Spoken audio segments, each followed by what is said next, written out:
Hello, everybody. Welcome to another Three Geeks interview. I am joined again by Michelle Danner. It's been a few years since we had you on, and you've done some stuff since then. You've made a couple movies. I cannot wait to talk about the Italians.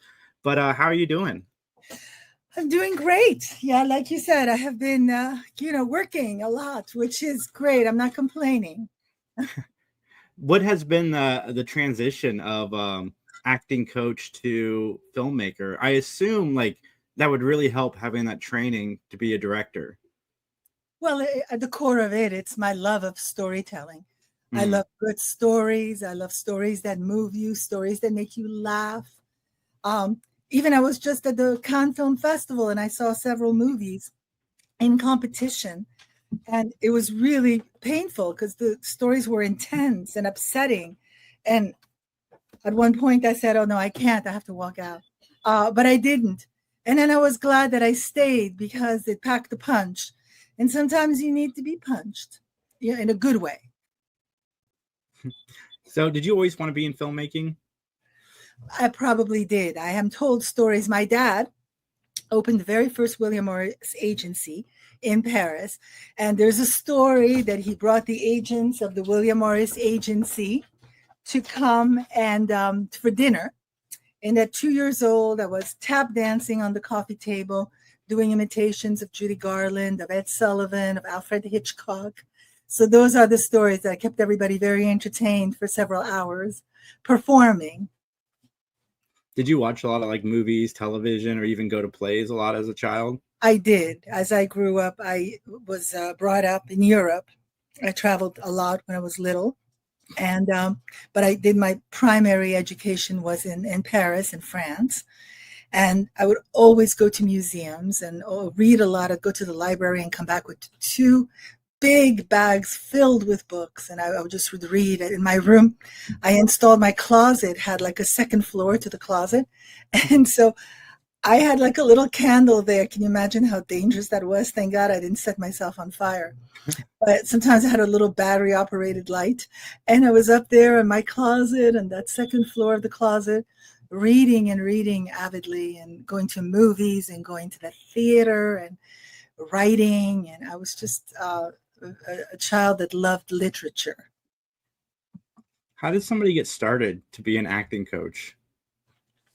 Well, it's a good question. I think it started for me with a fascination of all the acting techniques. So I studied Stanislavski. I studied with Stella Adler, believe it or not. That ages me considerably. I studied with Uta Hagen.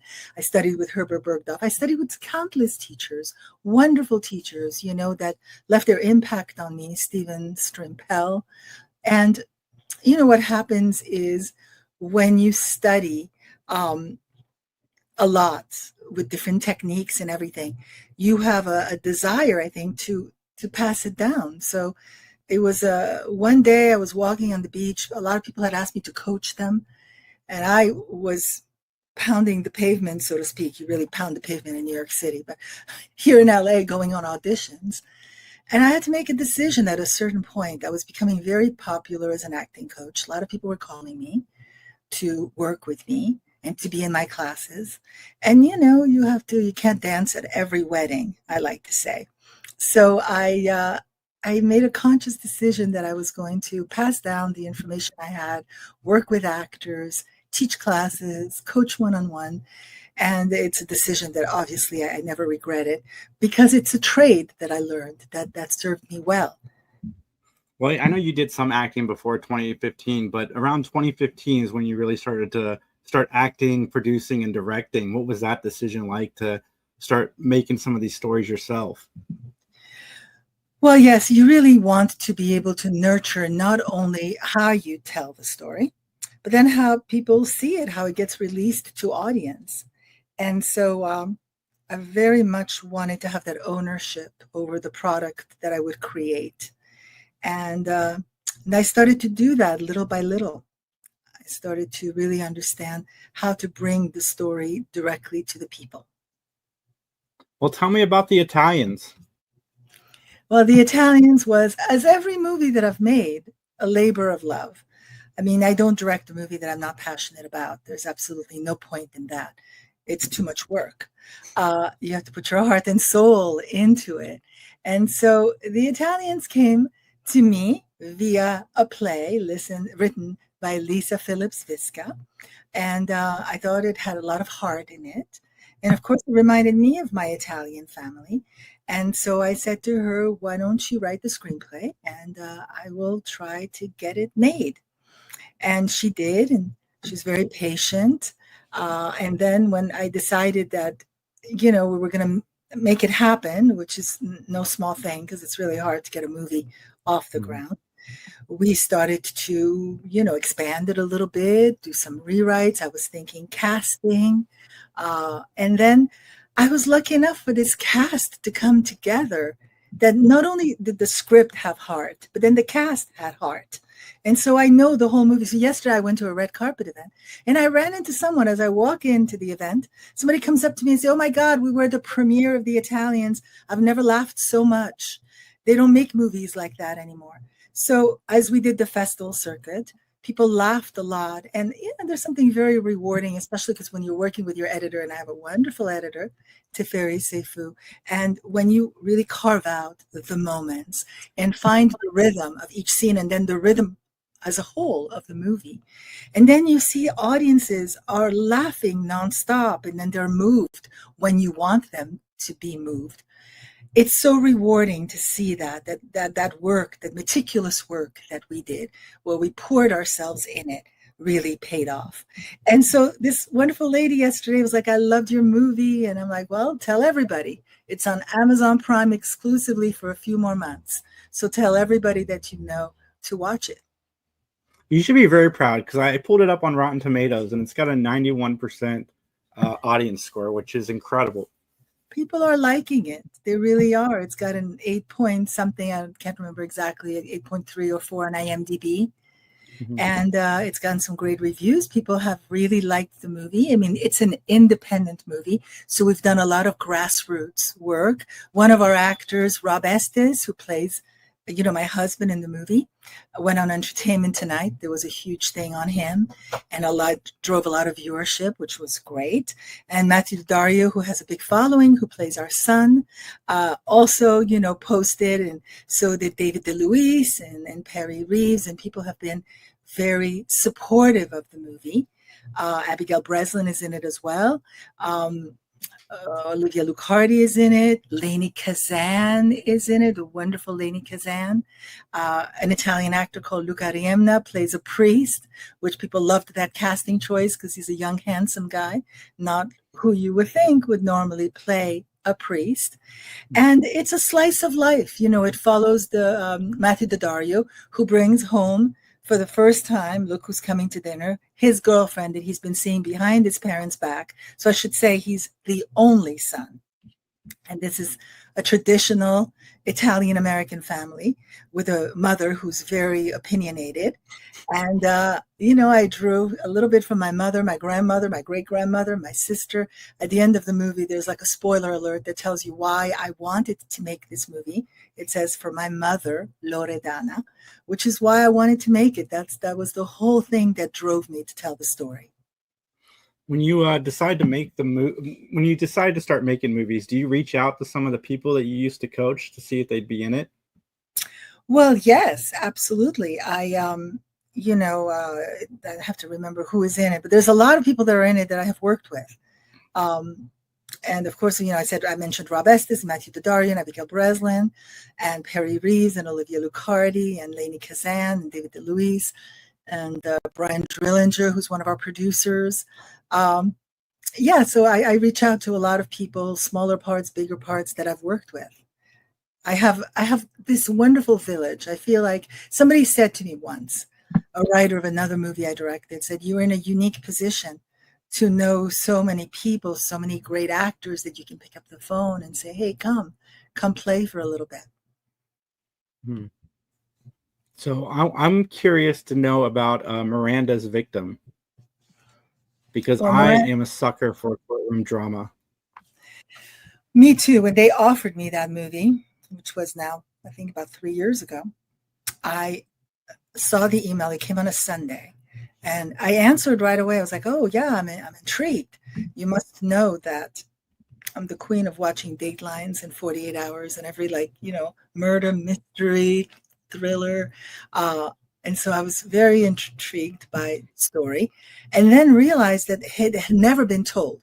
Now, as a filmmaker, since you're in the business of telling stories, when you find one that has never been told, not through a documentary or a miniseries or a feature film, which is the coming of how the Miranda riots came about. Now, the movie that I directed before Miranda's Victim was called The Runner. And the first scene off the bat, the kid gets arrested. You have the right to remain silent. You have the right to an attorney. And I never questioned ever, where did that come from?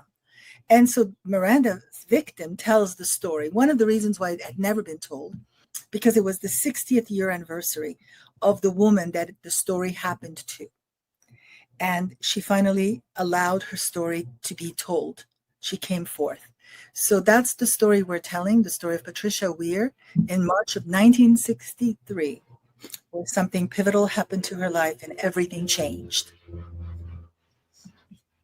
Wow, and on this cast, this is another one. Like you're really hitting it out of the park with your films. This is another one with an amazing score. Like that's amazing. I'm just super happy for you. Like from acting coach to successful director. Thank you. It was the first, I got a chance to work with Donald Sutherland, which was, pretty extraordinary in itself. I actually have on my desk emails that he wrote to me because I can't even describe the privilege, the honor that it was to work with Donald. Sadly, he worked after that, but this was his last feature film that he did. He was tremendous in it. And then, of course, the rest of the cast that joined was Andy Garcia, Kyle MacLachlan, Ryan Felipe, Luke Wilson, Abigail Breslin, Mireille Enos, who I've loved her work forever, Brent Sexton, Enrique Murciano, Emily Van Cam, Josh Bowman, Dan Loria. I mean, like a cast, it was just a great cast. But we told everybody felt they were coming together to tell an important story, a story that we didn't know about. We didn't know how these rights came about. I hadn't even thought about it until just now when you said that. I'm looking forward to watching this. Where is Miranda's Victim? Everywhere, but you can see it on Hulu if you have Hulu. Okay, awesome. I can't wait to check it out. What's next for you? I'm in pre-production for a movie that I'm going to shoot in a few weeks called Starstruck. It's a romantic comedy, and it's got a very nice angle about astrology. And I'm going to work on it with Matthew Daddario, who was in The Italians, Rob Estes. I really like to work with the actors that I've worked with before. And I'd like to form this, theater company on film. After I did Miranda's Victim with Andy Garcia, I ended up going to Italy to shoot a movie that's in post-production right now called Under the Stars, a romantic comedy with Andy Garcia, with Toni Collette, with Eva Di Domenici and Alex Pettifer, and Rob Estes, wonderful cast of actors. And that movie will come out, probably before the end of the year. That's awesome. Do you have any fun stories from, either your coaching days or from, being on set? Well, I'm sure I have a lot of them. Some I can't tell, though. I mean, there's always, when people ask me this question, the first one that comes is shooting in a church and what happened in that church. And I would just say that I would not be able to go back to that church, not even to pray. But we fixed everything. We fixed it all. I've coached some wonderful people. Some of them are no longer with us, like Vern Troyer. And it was raining. My assistant was sick that day. Nobody told me I was coaching Vern Troyer. So I opened the door and I was like, so surprised. He was like, oh, nobody told you I was coming? I'm like, no. And then I was supposed to coach him for 2 hours. And it turned out that I thought it was only 1 hour. But anyway, we worked it out. And he coached with me again. And fast forward the clock, I did a movie called The Bandit Hound about, dogs robbing, banks with Judd Nelson, with Lou Ferrigno, the original Hulk. And there's a scene, and I asked Vern to be in it, Vern Troyer. And there's a hilarious scene in it where Lou Ferrigno and Vern Troyer get into a fight. So you can only imagine the Hulk in mini-me. And that's a movie that's also out, and people can see it and watch it with their kids. People love it. I can't wait to check that out. I met Vern Troyer and Lou Ferrigno a while back. They're both super nice. Yes. Tragedy what happened to Vern. But so where can everybody find the Italians again?